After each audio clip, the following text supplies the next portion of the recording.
Coming up on Need to Know, immigration, marriage equality, abortion, the Affordable Care Act. The state of these cases and more are a big question mark right now. Local voices weigh in and explain what could be next under a President Trump Supreme Court. Also on the show, he's one of the most acclaimed choreographers in the world, and his dance troupe has a special first look performance for Rochester audiences. The life and new work of Garth Fagan just ahead. And can music really help manage stress, boost self-esteem, and improve interpersonal relationships? One Rochester Music School gives a definitive yes to that question and shows us how. Stay with us. Need to Know starts right now.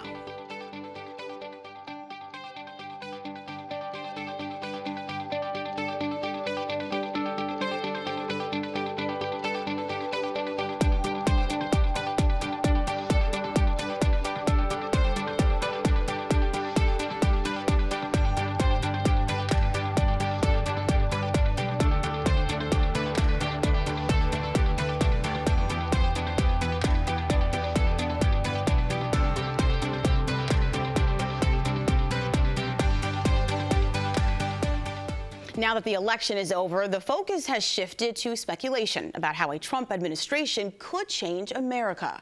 With one or more seats to fill in the Supreme Court, what's next for a number of high-profile cases from President Obama's administration and decades before then is unknown. But joining me to help break down what a President Trump Supreme Court could look like and the state of some of the most contentious cases of our times is Patricia Marks, retired Monroe County Court judge, and Kathleen Donovan, assistant professor of political science at St. John Fisher College, and it is great to have both of you here. Thank you. Thank you. Thanks. So one issue that is front and center at this point in time for President-elect Donald Trump's transition to the White House is this vacant seat left by the death of Justice Antonin Scalia in February.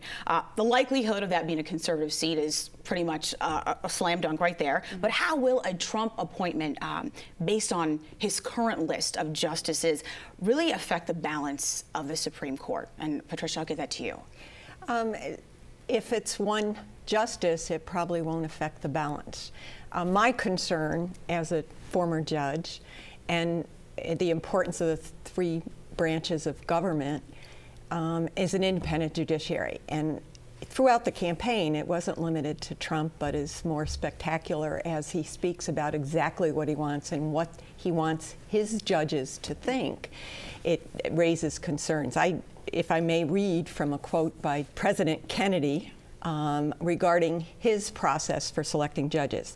I want for our courts individuals with respected skill, incorruptible character, firm judicial temperament, the rare inner quality to know when to temper justice with mercy, and the intellectual capacity to protect and illuminate the Constitution and our historic values. And that's what I'd like to see the better trend. He has identified what his issues are. There's Second Amendment, abortion rights.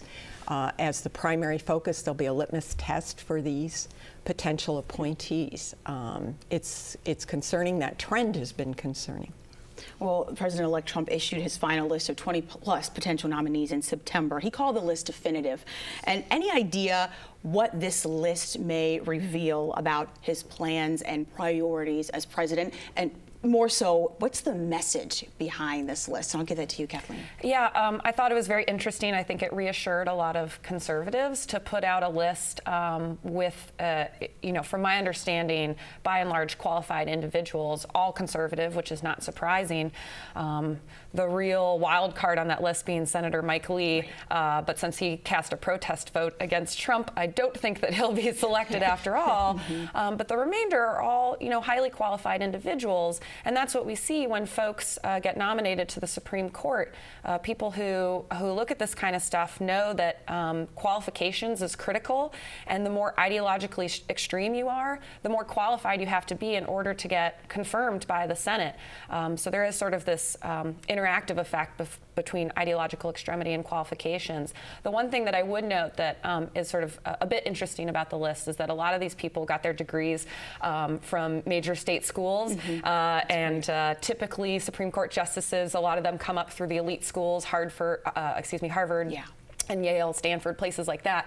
And not too many on this list are from there, yeah. And so I think that spoke to his message of trying to change Washington, which includes the Supreme Court, and not sort of drawing from these, you know, quote-unquote liberal elite schools. Right, right. Well, one judge on Trump's list is Judge William H. Pryor Jr. Of Atlanta, and he's called the 1973 Supreme Court decision establishing the right to abortion choice, Roe v. Wade, the worst abomination of constitutional law in our history. So whether it is Pryor or another justice selected, what's the likelihood, in your opinion, of Roe v. Wade being, this decades-long ruling, being overturned, maybe not this year, but in the next year or the following year?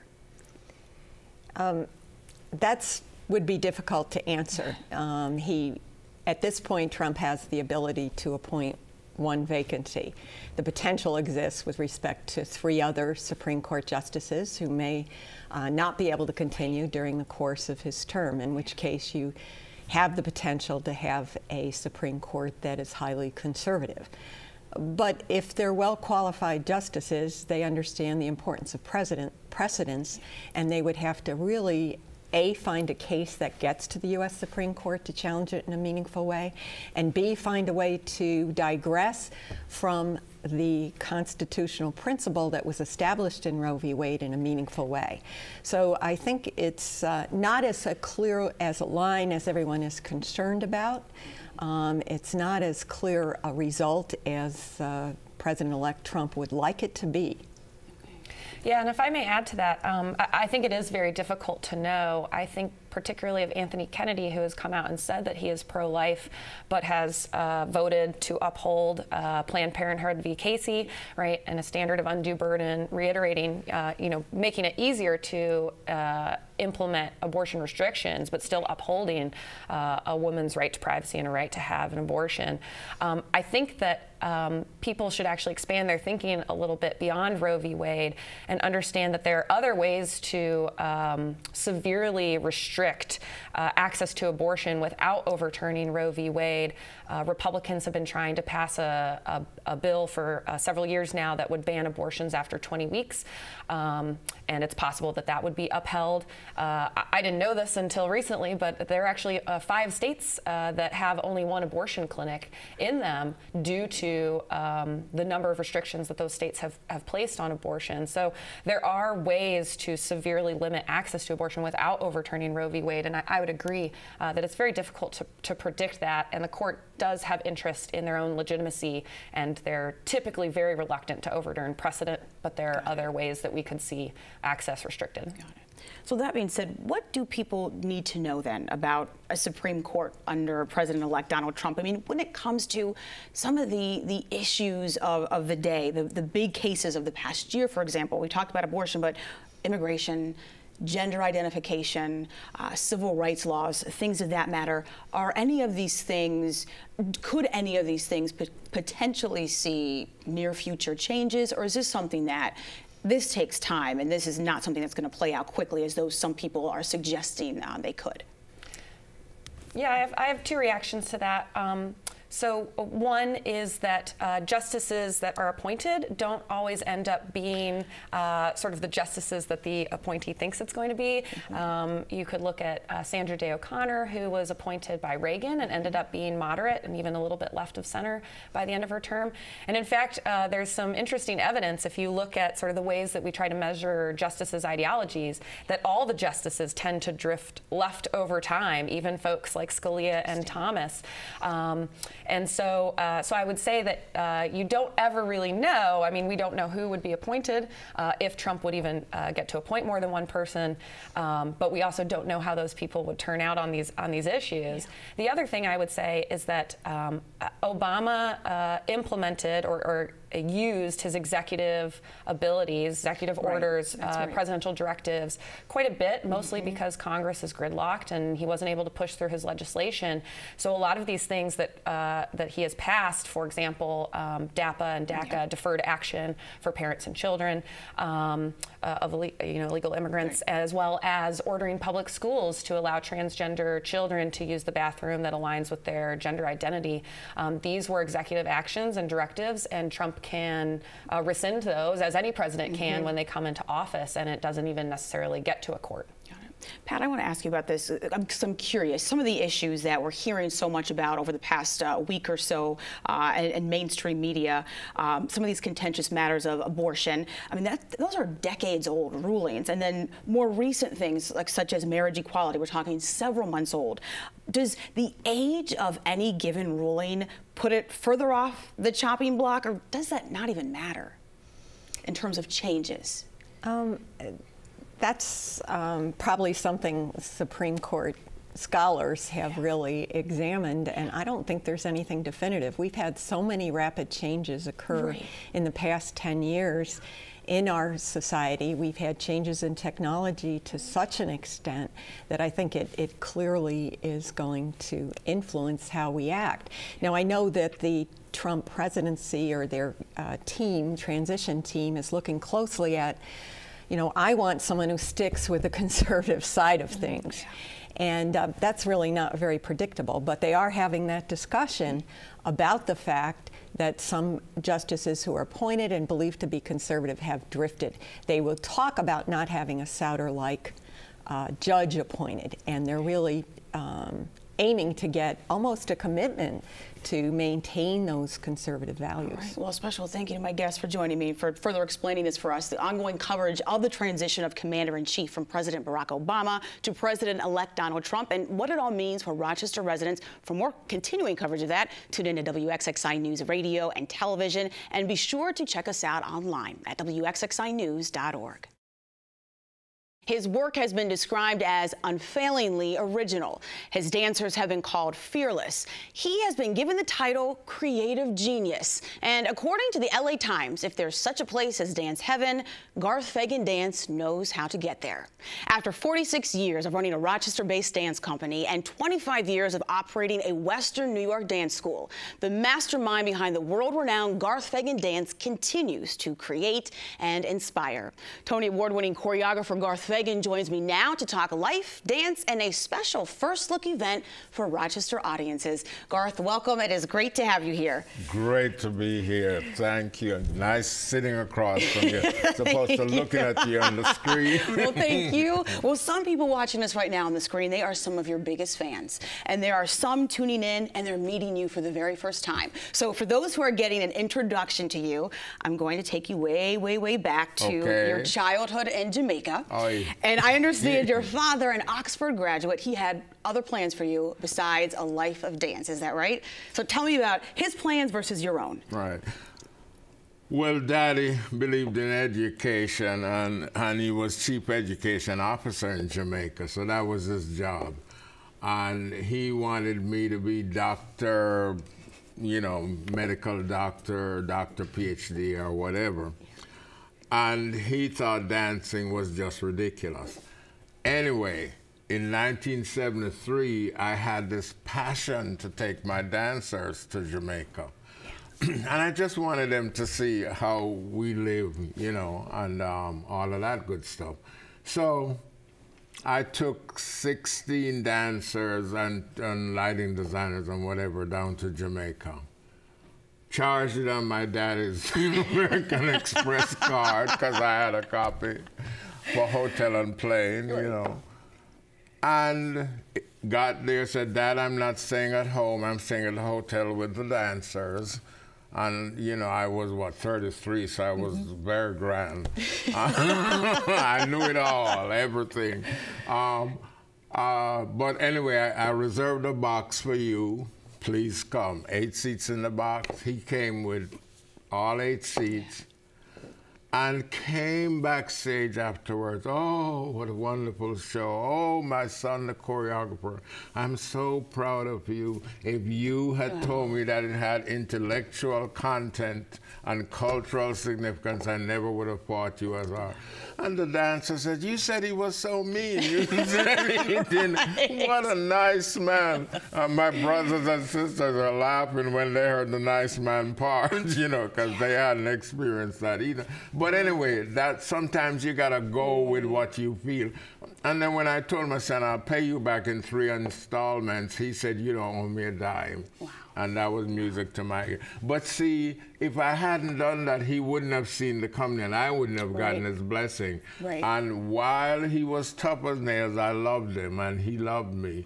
And he made me who I am, you know. So I would have been wondering to this day, is this good enough for Daddy? Is this good enough for Daddy? He was my standard, you know. Yeah. My mom was a sweetheart. She knew more about the arts than he did anyway, and she supported me 100%. But you know, such is life. Well, Garth Fagan dance has been described by others as a combination of Afro-Caribbean and modern dance. And I want to know, is that the right description, or are there other elements and styles that need to be tied into ballet, ballet. They keep leaving off ballet, and I can't imagine why. I've choreographed a New York City Ballet Dance Theater, Harlem. I still have a piece waiting for Stuttgart. You know, so yeah, and contemporary forms, you know, salsa, hip hop, whatever, movement. I wanted audiences to see people dancing as opposed to dancers portraying people, you know.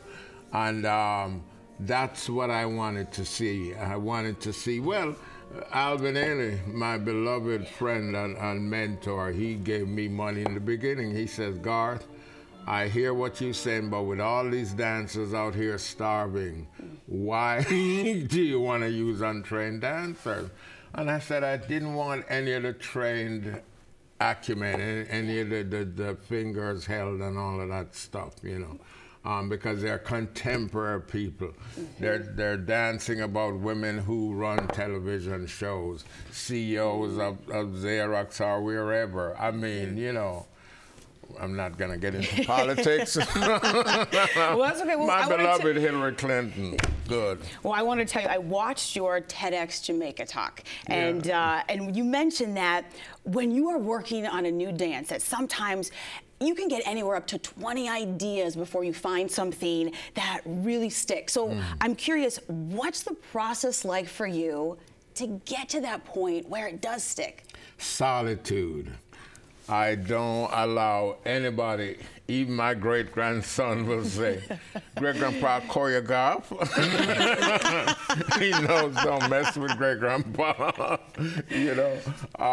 He couldn't quite say choreographing, but he got the choreograph, and he knew what it was.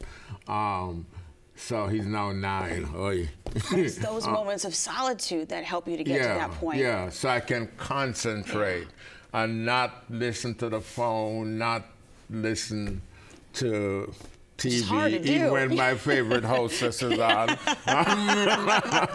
But I mean, focus. And distill. 1,000 ideas will come, and you gotta choose the ones that you can give a new dimension to, a new twist to, you know. And that will engage people, But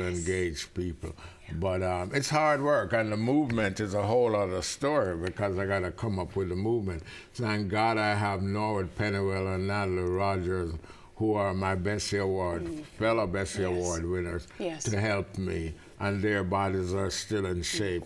Unlike mine. Well, this month, Rochester audiences, they will get a first look at 2 new Garth Fagan dance works. This is before they're performed around the country in New York City and LA. One piece was choreographed by you, one by one of your principal dancers you just mentioned, Norwood Pennywell, excuse me. And this is really the first time that I understand Rochester audiences will get a first look at these new works in a number of years. So talk to me about your piece, In Conflict, 4 parts to it. What's the storyline behind this? Break this down. In conflict is what it means, in conflict, not conflicted. Because when you're conflicted, you've made a choice to be conflicted. When you're in conflict, right, left, north, south, pink, blue, you know, everything is pulling you with play. Exactly. And it opens with In Conflict A, which Natalie Rogers, again, my Bessie Award winner, performs like heaven. I mean, she just, people are crying and uplifted, you know. Then in conflict B is by Vittorio Jean, another one of my wonderful dancers. And he takes the male point of view, not as detailed and nuanced as most women are, but our rush-ahead male attitude at solving things and getting through life, to show you another perspective. And then the two of them get together in a lovely duet, which we call non-conflict, because it's a warm relationship, but it needs a little bit more work. You feel that, they feel that, you know, so it's not quite conflict, but work on it, you know. So non-conflict. And then the last section, win conflict, is for 7 dancers, including 2 of my burgeoning dancers, Sarah Herbert and Winnie. we call him Winnie. Anyway, and it's 3 love duets with one guy who doesn't have anyone yet, but keeps checking it out and fooling around, you know. And the music is by Arvo Pärt, and he's one of my favorite composers. I've done 3-4 works to him before with much acclaim and reviews around the world. He's from Estonia. So that it ends on an upbeat, which is important because I can't stand negativity. There's a lot of negativity in life. You say you want your audiences to find positivity through the pieces that you choreograph. Absolutely, and leave out of there nuanced and enriched, you know. I have read about and I've heard stories firsthand from some of your dancers when they first encountered Garth Fagan dance, some as young as 11 years old, seeing the troupe perform in their home countries, and some of these same dancers finding their ways to the U.S., to New York City, up to Rochester to find you. Sade Bully. Yeah, I mean, it's like, it's my incredible. Star, yeah. And you've served as this model, mentor, and role model for so many. Who has served in that role for you? Alvin Ailey. Martha Graham, tough as nails, but Lord, what a woman. And had me go across the floor 13 times because she wanted a simple, unadorned walk. Never showed us anything, and in that day and age, teacher showed you everything, you know. So anyway, she was very, very seminal, and her use of sculpture and stuff like that, you know. Really did. And Ivy Baxter, the head of the Ivy Baxter Dance Company in Jamaica, she was very, very instrumental. Well, Garth Fagan, it's a pleasure to have you here. Thank you so much. And do not miss the Garth Fagan Dance Nazareth season. This is running from November 30th through December 4th. So this is your chance to get a first look at 2 new dance pieces, plus other revivals from the company's 46-year history. For tickets, go to garthfagandance.org. Well, understanding the multifaceted power of music is something we've examined in the past on Need to Know. And Sasha Ann Simons, host of WXXI's Arts in Focus, explains how making and performing music may be more impactful than we may realize. That's right, Helen. Elton John, along with many other acclaimed musicians, has credited music for its healing power. It's that focus on health and healing which can be found at the Hochstein School of Music and Dance. For more than 40 years, music therapists at the school have been working with everyone from children and adults to veterans and the elderly, using music as an intervention to improve social and emotional functioning, as well as a host of other individual needs. We recently visited the Hochstein School of Music and Dance to learn more. Take a look. My name is Maria Batista Hancock. I am a board-certified music therapist. I work at Hochstein School of Music and Dance. We're going to do this one together, okay? Music is beneficial on many levels. Emotional, cognitive, you know, to bring people together. The music therapy happens in a context in where there's music, there's a client or a group, and a board-certified therapist. So it's a relationship. It starts with understanding the person, the human being in front of us that we're going to work with, knowing where they're coming from, what their successes are, what their goals might be, and working even with the family or any network that they have. And then figuring out how music, rhythm, used in an intentional way, can enhance different parts of their life.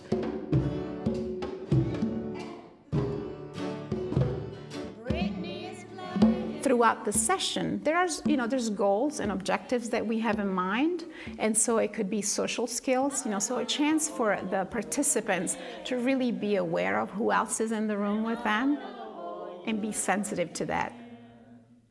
Sometimes the individuals we work with, they don't have a high self-esteem. So the music and the rhythm, I'm matching your tempo, you're matching mine. Your voice comes to my ears and I'm singing with you.